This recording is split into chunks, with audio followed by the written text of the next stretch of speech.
He made Muhammad Ali miss. He humbled George Foreman. Yet Jimmy Young died broke, brain damaged, and alone. But his toughest opponent wasn't in the ring. It was a system rigged against him. Corruption stole his victories. Neglect stole his health. How does a boxing genius vanish into darkness? This is the fight Jimmy Young couldn't win. Jimmy Young.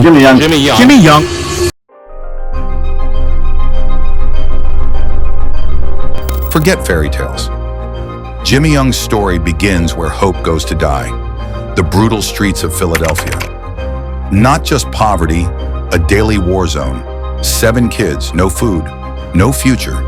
Dreams, they got laughed out of the gym.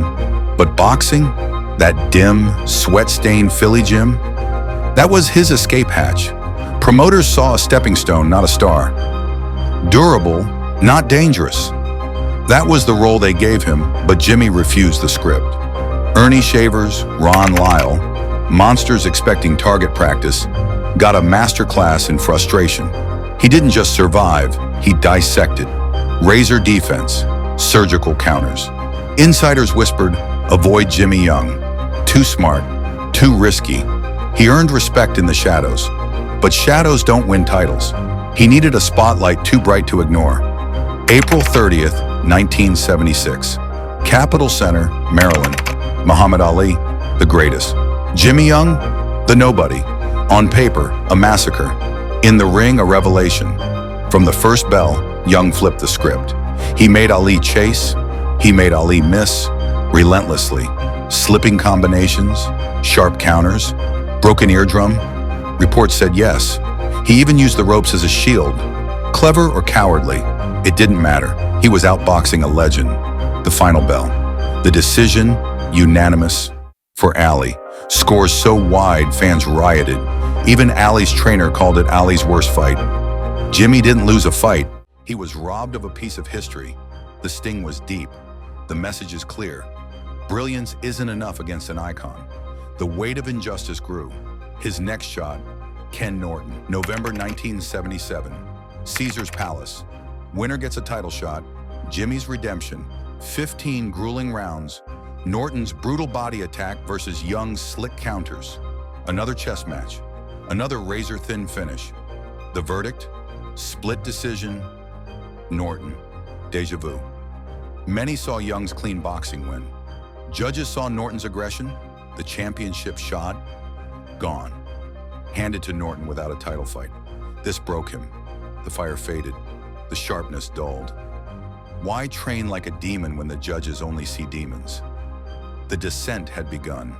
Outside the ring, the real damage surfaced. The money, gone. Purses vanished. The lights cut off. Bills forgotten. The brain, broken. Years of punishment became dementia, pugilistica CTE. Memory faded. Confusion reigned. Mood swung wildly.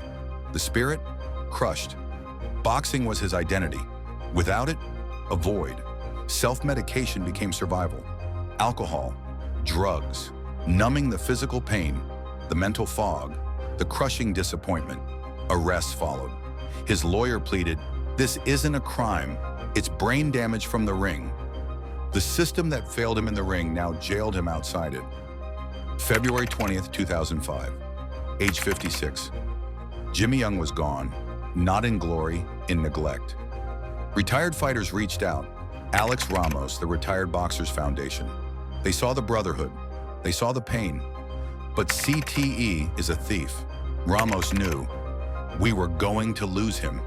The stubborn fighter who outsmarted Ali couldn't outrun his broken mind. Jimmy Young's legacy? More than just making Ali miss, it's a devastating question.